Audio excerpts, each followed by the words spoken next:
Welcome to Sputnik, orbiting the world with me, George Galloway. And me, Gayatri. For a decade, Prime Minister Erdogan, the leader of the Muslim Brotherhood's Turkish franchise, has bestrode the Republic's politics like a colossus. He has transformed the economy, abolished ludicrous anti-Islamic discrimination. Women in hijabs were hitherto banned from wearing them in public places like schools, universities, town halls and the rest. He has built roads and bridges, bulldozed and battered his way through the stagnation of his predecessors. His foreign policy began with the intention of no conflict with the neighbors, but that has run into the sands since he allowed Turkey to become the war front in the international assault upon his neighbor Syria. Relations with Iraq are poor too. Last month, a leaked audio file uploaded to YouTube revealed that Erdogan's administration had been discussing with his generals a false flag provocation, which would be used to wage an all-out war on the Syrian Arab Republic. He then promptly banned YouTube. The Twitter sphere grew thick with revelations about rampant corruption involving members of Erdogan's own family and the sons of other leaders of his ruling AKP. He promptly banned Twitter too. And when thousands earlier took to the streets to protest his increasingly authoritarian rule, he gunned them down with water cannon, rubber bullets, and finally hot lead. Joining us now to discuss the question of Erdogan, victor or villain, is Nesin Fehmi, editor-in-chief of Olay Gazetesi, the London-based online Turkish newspaper. Thank you very much for joining us. Erdogan has just won 45% of the vote, so not even a simple majority, but he's hailed it as a magnificent victory and vowed revenge on his enemies. It's not quite the magnanimity that one might have expected from an election victor. Obviously, he calls it a victory, but as far as the Turkish nation and population concerned, I have doubts about that. As far as the municipal elections and possibly the coming general elections, I'm sure he will win again. Obviously, his supporters comes mainly from the religious group, and possibly because of Erdogan's, during his prime ministerial time, he's encouraged a lot of investment, brought free NHS. He's also collecting votes from the other part of the community as well. That's why he's getting his majority. But as far as Turkish democracy is concerned, I have very big doubts that by looking at recent events during Erdogan's prime ministerial time, I can see that they got rid of the security of democracy in Turkey, the army itself. Then obviously they got in control the media, free speech, television, and I believe now they probably have the intention of tampering with the constitution if they get the majority in the coming general elections. So to me, all these events, when I look back, I can see as if this is step by step dismantling the secularism in Turkey. You say the army is the guarantor of democracy, but the army, of course, frequently crushed democracy in Turkey in the past. Well, the military junta ruled Turkey in my lifetime. Yes, when Atatürk left, he brought in democracy, parliamentary system, changing it from empire, sultan ruling, into a democratic system. Obviously, it was not easy because they just came out of independence war as well. And he thought to himself that there are two institutions that he can trust to protect the democracy that they brought, parliamentary system, the university students, which he made a speech towards the university students for the future, young generation, and the army itself. But obviously there has been corruption in the army as well, which nobody can deny that during that period. And also he formed a national party, CHP. unfortunately, neither the army nor the political party has served the country as Atatürk would have loved to. If we look at the period between 1923 and Erdogan's AKP party time, CHP has always been in the front line of politics, but they have always used the nationalism card rather than bringing in new policies and development. And they have also damaged the country by splitting the nation into Kurds and Turks, rather than uniting the whole remnants of Ottoman Empire, whatever background, ethnicity they come from. They did not work on it. They worked on nationalism, just Turkish nationalism, which split the country because they have a big population who call themselves Kurdish. Kurds are spread in Turkey, Syria, Iraq, and Iran, as everybody knows, and they had no nation, they had no country.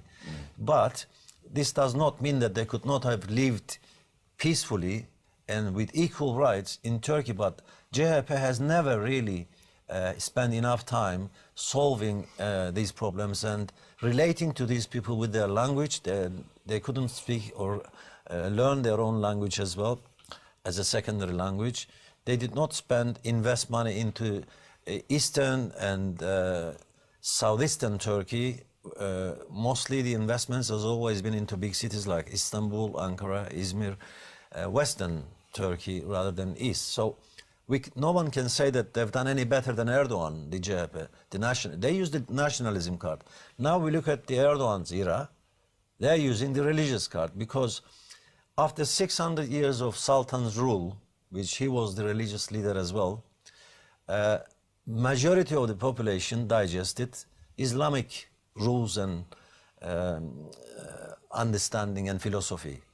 When Atatürk changed into democracy in 1923, they did not have enough time to digest democracy and secularism. Erdogan knew this, and his party knew this, and they tempered with the religious card, and they knew they will get a lot of votes in the Anatolia, the whole Turkey, Eastern and Southeastern.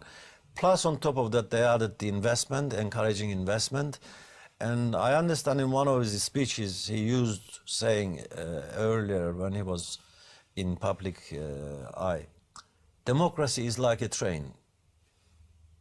You jump on it and you jump off as you arrive to your destination.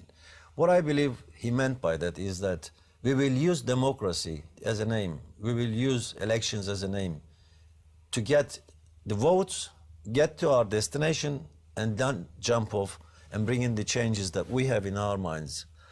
In other words, Islamic rule, maybe, or you can't do all that on the basis of 45% of the vote. I mean, as President Morsi found in Egypt, yes. Winning 51% of the vote cannot be treated as a mandate for profound transformational changes.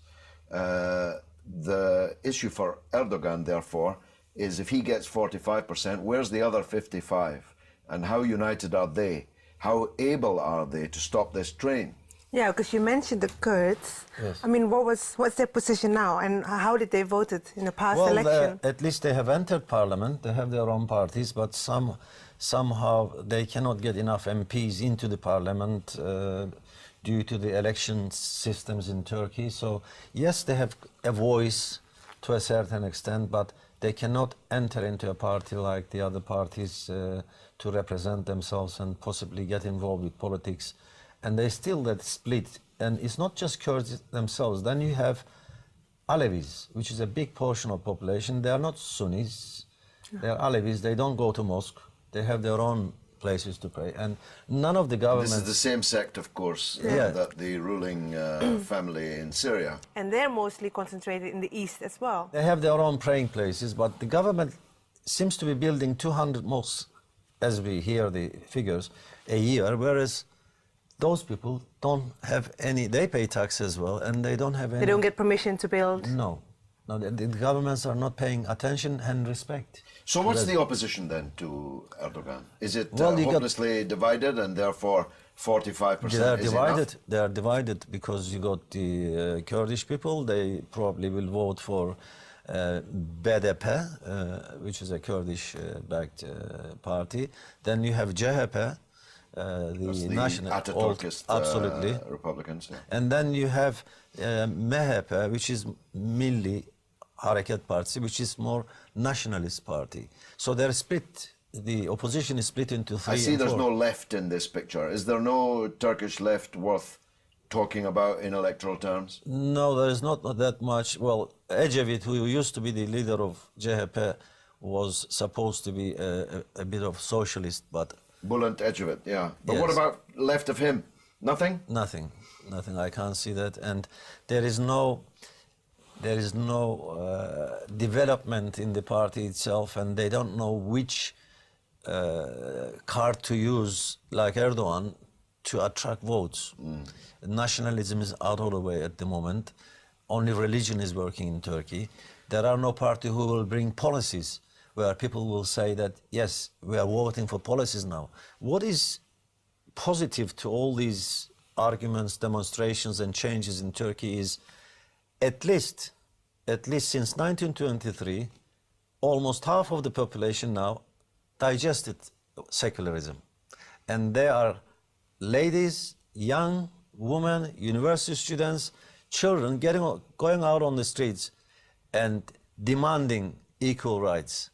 So if we look at it, what happened in the last 90 years in Turkish democratic history, at least we got the people now trying to raise their voice through demonstrations like Gezi Park.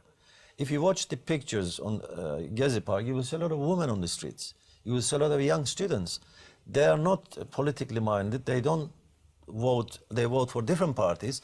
But when it comes to local issues, freedom of speech and equality, they're on the streets. So this is positive signs that Will they be back on the streets?